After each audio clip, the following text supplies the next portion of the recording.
The carpet in the West Wing always smelled faintly of burnt coffee. Even now, walking it for the last time, the scent clung to the air like a stain you couldn't scrub out. The flicker from the copy room light timed itself in lazy intervals. 3 seconds on, 1 second off, like the building was blinking at me, waiting to see if I'd change my mind. I didn't. My box of personal effects was small. A framed photo of the team from a decade ago, a dented stainless steel coffee mug, the pen set my father gave me when I hit the 20-year mark. 27 years here, all of it under the same roof, and it fit into cardboard with room to spare. Her voice had carried through the glass before I'd left. Not loud, but loud enough. "You don't understand modern business." She said it with the confidence of someone reciting a line they'd practiced in the mirror. I didn't stop walking then either. I just kept moving down the hall, past the awards case, past the glossy mission statement plaque we updated every 5 years, past the new intern desk with its untouched stapler. When I passed the break room, I slowed just enough to take in the scene. A ring light stood on a tripod in front of the microwave. A smartphone was balanced perfectly inside it, its front camera capturing a 28-year-old in a blazer 3 sizes too small, holding a mug that said, "Hustle and Heart." She was beaming into the lens, her voice dripping with that polished, artificial enthusiasm you only hear in sales seminars and self-help podcasts. "Welcome back to Motivational Monday," she chirped, like she'd been waiting her whole life to say it. 2 other employees hovered just out of frame, holding cue cards. That was my replacement. A LinkedIn influencer with a book of hashtags for a resume. I didn't speak to her. She didn't notice me. "My name is Daniel Cross. I'm 58 years old. Until this morning, I was Senior Sales Director at Grayson Holt Industries, a logistics and infrastructure firm with contracts spanning 3 continents. I'd been here since my late 20s, through mergers, recessions, market booms, and more internal reorgs than I can count. My division had hit target every quarter for the past 13 years. I didn't miss deadlines. I didn't lose accounts. I was the man they sent in when a client was on the fence, when a shipment was at risk, when a multi-million-dollar deal needed steady hands. Apparently, steady hands aren't worth much when they're not holding a smartphone in front of a ring light. I wasn't angry. Anger's a waste of timing. My resignation went in with no speech, no handshake, no final lunch with the team. I signed the papers, slid my ID badge across the desk, and left. No one stopped me. No one asked if I was sure. That was fine. Most people here only ever knew the version of me that wore a tie and talked numbers. What they didn't know was that for the first 12 years of my career, my work didn't involve quarterly reports or sales funnels. My work was what the company called contract operations, a polite term for the kind of assignments you didn't put on a resume. I learned how to read people before they spoke, how to measure the weight of a silence, how to find an exit without drawing eyes. I buried that skill set when I moved into civilian-facing management. But some things don't stay buried. 3 days after I left, I was sitting in a coffee shop 2 blocks from my apartment, updating my resume between sips of black coffee that tasted like overworked beans. I'd been listing old achievements, client retention rates, international expansion milestones, when a device I hadn't touched in over a decade buzzed in my jacket pocket. It was smaller than a pack of cards, matte black, with no branding and no obvious buttons. The screen glowed with a single line, one new message. I thought I'd shut it down years ago. I was wrong. I thumbed the side switch and the encryption layer peeled back, the way it always used to. The sender ID hit me like a door slamming. Harker, a logistics operative I'd last seen in a shipping yard in Marseille, back when my job title didn't match the work I was doing. Harker was the kind of man who didn't send messages unless the situation had already gone sideways. The text was short. "We need eyes inside. The building's compromised. No context, no signature, no time to think." I stared at the words until the screen dimmed. The air in the coffee shop seemed to shift. Quieter somehow, as if the conversation at the next table had been turned down.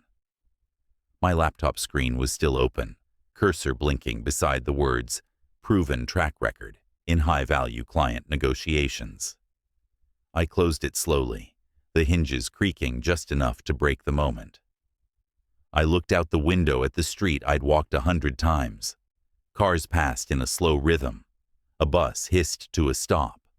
A man in a navy suit talked into his Bluetooth as if the world couldn't wait for him to finish. All of it normal. All of it disposable. I slid the device back into my jacket, finished the last sip of cold coffee, and stood. I wasn't going back to work.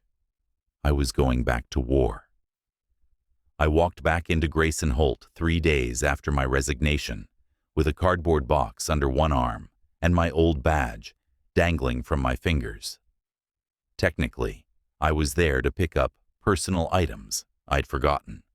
Framed certificates, a few reference books, and the battered desk clock that had ticked away the better part of my working life. In truth, I was there for something else entirely. The lobby looked the same, but it felt different. Maybe it was me. The receptionist, a recent hire whose name I'd never learned, greeted me with the kind of warmth reserved for people you're not supposed to ask too many questions about. I flashed the badge, watched the security light turn green, and stepped through the turnstile. The scanner was slow to release, probably flagged my status as terminated. But no one stopped me. No one ever does if you walk like you belong. Halfway down the hall, I heard her voice before I saw her, that bright, over-rehearsed cadence that carried even through glass. The influencer, my replacement, was in the break room, framed perfectly by the halo of a ring light. She wore a blazer over a t-shirt that read, "Grind Sleep," holding a mug of herbal tea like it was the cure for mediocrity. Her phone was balanced in the center of the light, the camera aimed not just at her face, but at the entire corner of the room. I paused in the doorway. To most people, it was just another chirpy live stream. But my eyes went to the details. The wide frame that caught 2 employee badges on the counter behind her. The open door to the corridor, leading to the operations wing. The reflection in the microwave door showing half the server room entrance. Not obvious. Not suspicious. Unless you knew what you were looking for. The best covers are the ones who don't know their covers. She noticed me then, mid-sentence, and gave a little wave like we were old friends. "Hey there, grabbing the last of your stuff." "Something like that," I said, offering a polite nod. I stepped past her, slow enough to take in the exact position of her tripod, the angle of her phone, and the timestamp blinking faintly on the live stream app. I found my way to my old office without thinking. The space smelled faintly of lemon cleaner, but the desk still had the faint indentation from where my forearms had rested for decades. My manager was there, waiting, leaning casually against the window frame. "Daniel," she said, all smiles. "You didn't tell me you'd be coming in." "Didn't think it was worth the announcement," I replied. She nodded toward the break room. "You like her? She's bringing a lot of new energy to the team. Social engagement's already up 300%. I smiled, but my eyes were on the vent above her head. New screws, different metal. Either maintenance had been through or someone had swapped the cover. I scanned the corners of the ceiling for the building's standard CCTV domes. 2 in this room, both angled just slightly off where they should have been.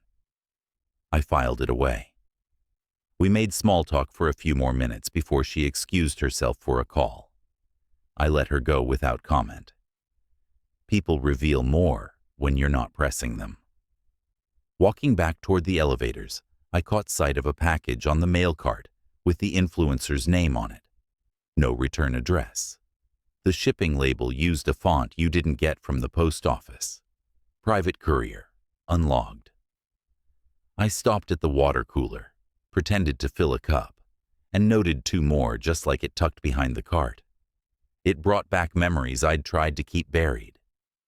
Before Grayson Holt, before quarterly sales reports and client dinners, I'd worked for a different division, a shadow network inside the corporate structure tasked with counterintelligence. We guarded trade secrets the way other people guarded nuclear codes, protected shipment routes that spanned continents, vetted executives for vulnerabilities that could be leveraged by hostile competitors, or worse. I'd spent years in airports, shipping yards, and windowless rooms, mapping the flow of information as carefully as I mapped the exits. Grayson Holt had been my soft retirement, a place to use my skills without anyone bleeding in the process. I'd thought those days were over. Now I wasn't so sure. I took the long way around the building, box still tucked under my arm, and found her again, this time in the corridor outside HR. She was filming another video, smiling into her phone while leaning casually against a filing cabinet that held decades of personnel records. When she moved, the background shifted just enough to reveal the locked door to the executive conference room.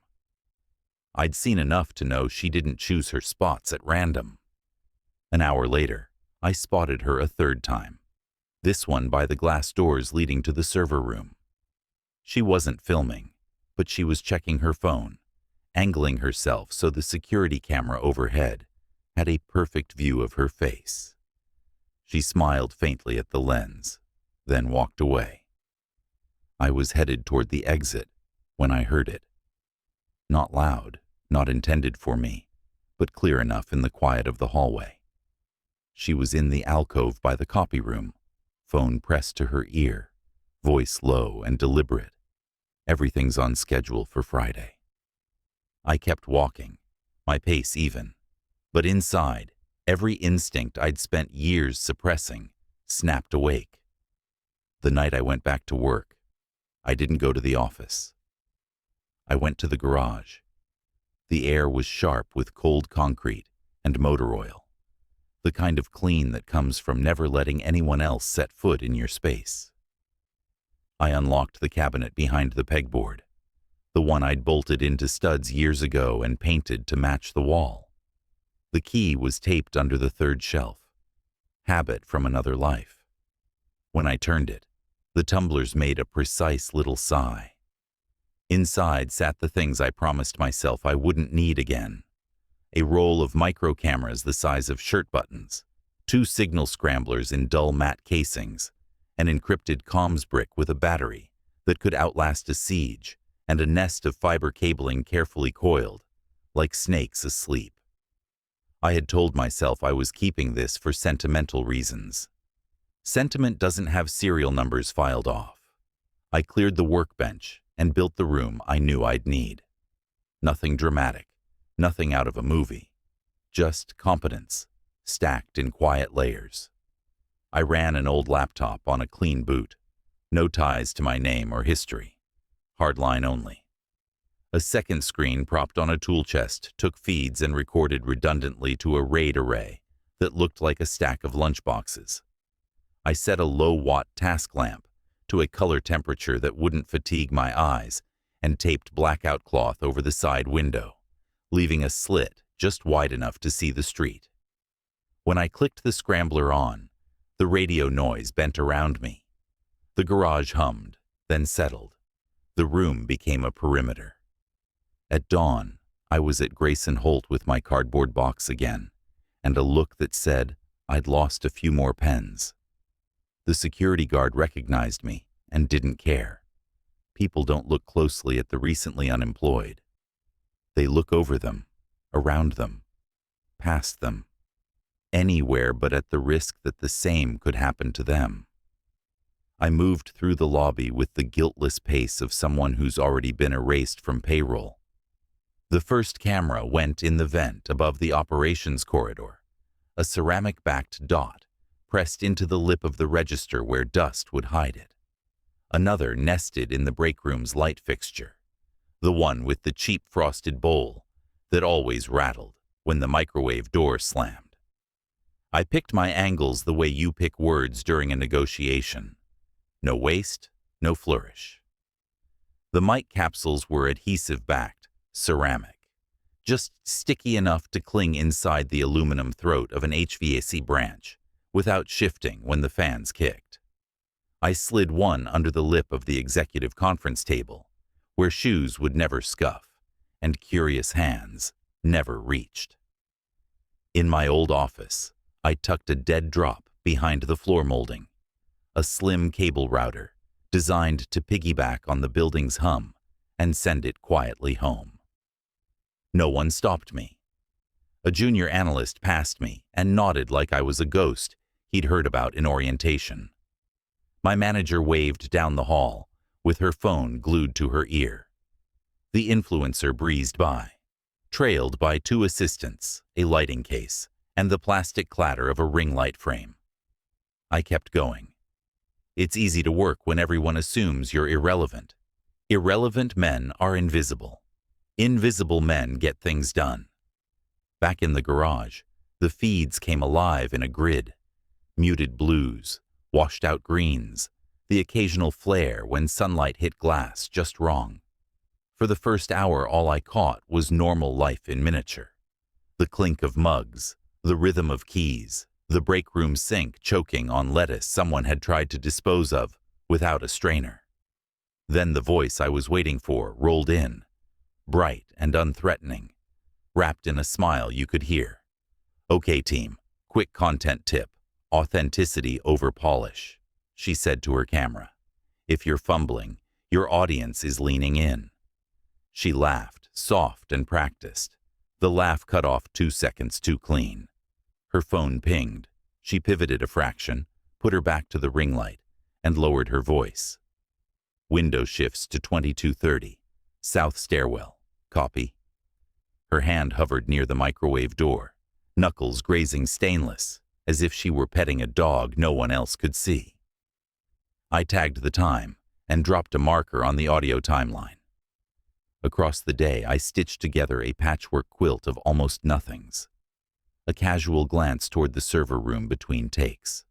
A handoff at the mail cart, where a plain brown package slid behind the coffee filters.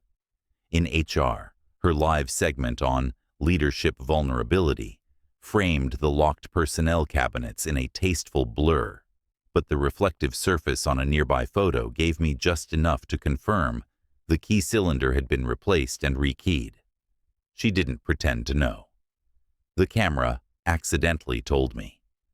Late afternoon, she set up in the executive conference room under the pretense of filming a fireside chat. When she opened her laptop, the camera in the ceiling fixture caught the screen at a grazing angle. A white-on-black schematic filled the display, Grayson Holt's 12th floor blueprint, heat mapped in sections, entry points marked with tiny triangles. I froze the frame and enhanced the lines enough to pull usable chunks. South stairwell, service elevator bank, ops corridor, server room E4.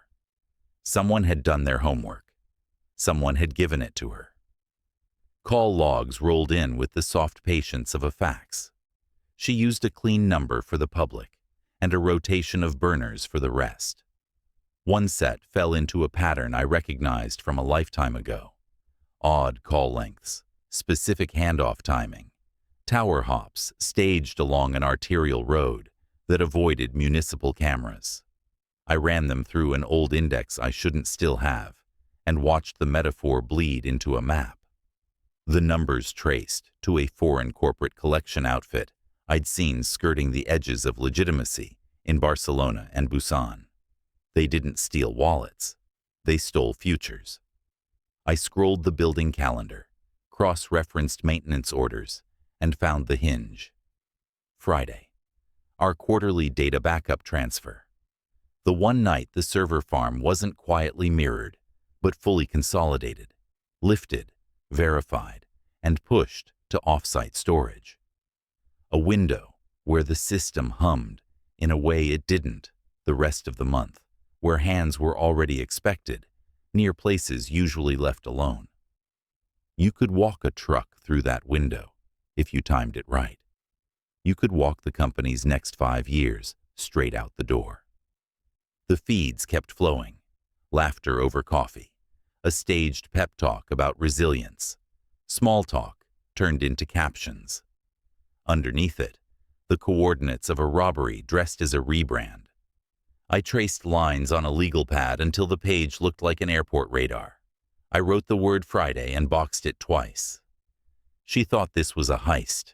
She didn't know she'd picked the wrong building and the wrong ghost. Friday night. The building felt like a stage after the audience had gone home. Desks slept under screensavers, plants drooped in the air conditioning, and the exit signs pulsed a tired heartbeat in the dim. I came in with a contractor's badge and the easy stride of a man no one would question after hours. The cleaning crew had already done their rounds. Their lemon and ammonia wake trailed through the halls and thinned to nothing near the server room. The elevators chimed for no one. It was the kind of silence that remembers noise and keeps its shape. I started with the bones. The badge readers coughed up their logic when I jacked in a wafer-thin programmer at the base plate. 2 quick pushes and they recognized my discarded credentials as master override, logging each use to a decoy ID that belonged to a consultant who only existed on paper.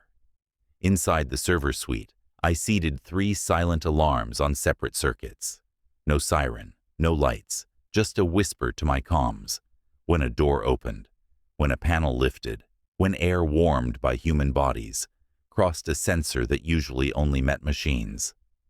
Then I planted the bait.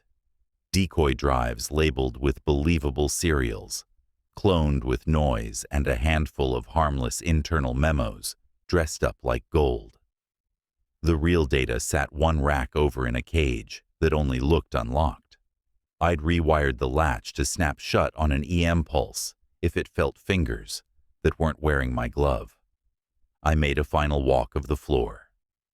Conference room chairs tucked to precise angles, a sticky note left crooked on purpose to show me if anyone brushed the table. The break room coffee maker set to preheat at 2234.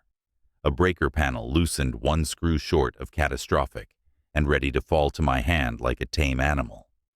I breathed the building in once and let it out through my teeth. The city outside hummed. Inside, we were sealed. At 2227, the camera hidden in the ceiling fixture caught the elevator doors parting like curtains. She stepped out first, ring light case in one hand, tote bag slung on her shoulder like it contained nothing heavier than ideas. Behind her came 3 men in plain clothes, each carrying soft-sided equipment that didn't bend around corners like camera gear should. One had the gait of someone who hated shoes. Ex-military, all 3. Shoulders set, eyes cutting for angles, without admitting they were looking. They laughed for the camera as they walked. For the rest of the world, they were a content crew on a Friday grind. I watched from a darkened supply closet 6 doors down, where the smell of paper and dry toner covered the human parts of me. Through the cracked jamb, I saw the ring light bloom in the break room. She set the phone, checked framing, dragged 2 potted plants into the shot like kindness, and started talking to her audience about resilience, while the men drifted, casual as cats, toward the server corridor. You could almost admire the choreography. Almost. The first alarm kissed my ear at 2232. South door, panel lift. They didn't waste time pretending. 2 minutes later, the ring light dimmed a hair as they plugged a slim tool into a side access rail and bled power for themselves. She laughed at something on her screen, turned her head just enough to show me the deliberate shimmer of sweat she'd misted onto her brow, then glanced past the lens toward the corridor. Signal received. They moved. I let one pass me in the hall, counted his footsteps, and flipped the breaker as his hand met the server room handle. Darkness swallowed half the floor. The emergency lights blinked, slow and red. He swore, soft and professional, and touched his earpiece. In that breath between surprise and adjustment, I stepped out, caught him by the collar and the wrist, and turned his balance into a quiet collapse. My forearm went across his throat as if it belonged there, the kind of choke that taught patience to panic. He fought like he'd been taught not to. I laid him down behind the fern. Nobody watered, and secured him with a zip tie through the chair legs. He'd wake with pins where his hands used to be, and a confusion he'd call anger.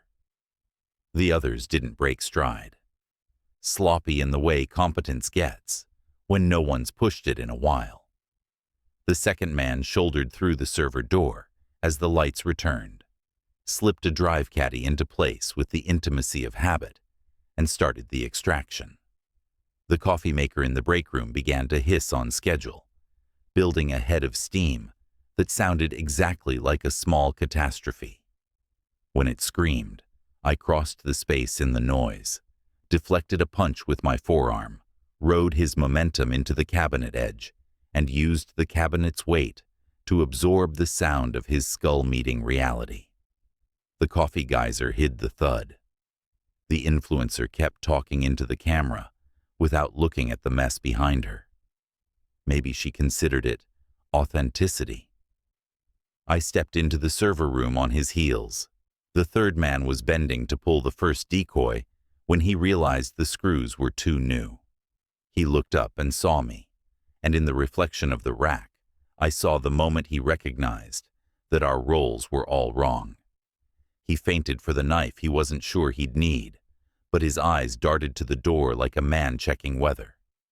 I put my shoulder into him, took the blade, and let the cage door finish the argument by locking on his forearm.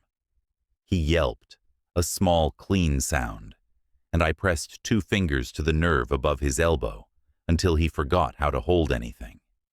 He slid down the rack with the resignation of a man who finally believed in steel.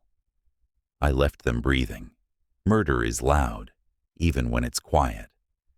When I turned around, she was in the doorway of the server room, ring light still glowing behind her like a cheap halo. She didn't bother to film this part. Her face was composed in that special way only cameras teach. But her eyes were old, older than her followers, older than her blazer. She took me in head to toe and then passed the clothes. "Cross," she said, not surprised so much as corrected. "I thought Marseille buried you." "You thought wrong." My voice sounded like it belonged to the concrete. Her smirk rose like a reflex, and then failed. She glanced toward the downed men, toward the racks that weren't giving her the future she'd come to steal, toward the emergency lights that were suddenly not her color. She looked back at me, and, for the first time since she walked onto my floor, calculated the room like it wasn't hers. "It never was," I said, answering the math she hadn't spoken. The ring light hummed. The coffee maker clicked to done. Somewhere in the building, a silent alarm finished dialing a number only a handful of people knew existed. Her fingers tightened on the tote strap until the faux leather creaked. For a second, she seemed very young. Then the second passed, and the mask tried to come back. It had nowhere to sit. This wasn't her building anymore. By the time the building went still again, the 3 men were trussed and lined along the wall of the server room, like freight waiting for pickup. The drives they'd tried to lift sat neatly in a sealed evidence pouch on my desk, the decoys right where I'd planted them. Their weapons were secured in a bin under the conference table, far enough away from their reach, but close enough that they could see the steel and remember they hadn't been quick enough to use it. She stood apart from them, cuffs on, chin lifted, like she still thought posture could win the fight. I took her by the arm and walked her down the corridor. The office was an echo chamber now, our footsteps a steady metronome between glass walls and silent workstations. Every motion sensor was awake, feeding my location to the silent alarms that had already pinged an unmarked van out of a warehouse on the river. She didn't resist, but she didn't sag either. The act was still on, but the edges were fraying. We reached the boardroom, and I sat her in the chair at the head of the table, the place reserved for the people who thought they owned this place. I took the seat to her right, the one that used to be mine for quarterly reviews. For a moment, we just watched each other in the darkened glass of the windows. Her reflection looked younger there, softer, but the real version was sharper, eyes quick, mouth tight, shoulders squared against what was coming. "You want to tell me why?" I asked. She smiled without humor. "Why not?" They bought every word I fed them. Upper management was starving for someone to make them feel modern. I built a persona they could admire and underestimate at the same time. They opened every door for me. She leaned forward, voice low. And I didn't even have to pick the locks. "You weren't just playing influencer," I said. Her smirk came back, faint, but steady. Number I was placed here. My job was to bleed this company slow, make it think the weakness was self-inflicted. Get the data, the client lists, the supplier contracts. By the time they realized they were empty, they'd be smiling about the content we made along the way. I let the silence sit between us. Then I said, "You made one mistake." "And what's that?" "You underestimated the one person here who wasn't playing at business." The flicker in her eyes told me she understood, not just the words, but the depth behind them. This hadn't been a job for me. It had been a reflex, the kind you can't unlearn, no matter how many years you spend in meetings, pretending to care about slide decks and annual projections. The low hum of tires on asphalt reached me before the lights did. I stood, pulling her gently to her feet, and guided her toward the door. Down the hall, two men in plain black jackets moved with the quiet precision of people who work in places without windows. They didn't ask for names. They didn't need them. One took her arm. The other collected the three men from the server room. The pouch of recovered drives disappeared into a lockbox. No receipts, no signatures, no questions. She didn't look back at me as they led her out. The crew followed in silence, heads low, the bravado drained from them like color in old photographs. The elevator doors closed, and the sound was final, the kind of sound you don't follow. I stayed until the building was empty again. No one from Grayson Holt called to thank me. No one asked why I'd been there. My manager would come in Monday and see the furniture exactly as she'd left it. The coffee maker rinsed, the ring light gone. She'd think the weekend had been uneventful. She'd never know how close she'd come to watching the company gutted from the inside. Back in my garage, I unpacked the gear. Cameras, scramblers, comms, each one cleaned and returned to its place in the cabinet. The hum of the scrambler faded as I powered it down, leaving the air sharp and ordinary again. I locked the cabinet, taped the key back under the shelf, and stood in the dim light for a long moment. On the workbench sat a battered black notebook. I opened it to a blank page and wrote in a hand that had learned to make every letter deliberate. Sometimes the most dangerous thing in the building is the man they've already fired. I closed the notebook, set it back in its drawer, and killed the light. The garage door whispered open to the cool air of the city at night. Street lamps painted the pavement in uneven gold, and somewhere far off, a siren wailed, heading toward a trouble that wasn't mine. I stepped out, pulling the door closed behind me, and walked into the quiet until I was part of it.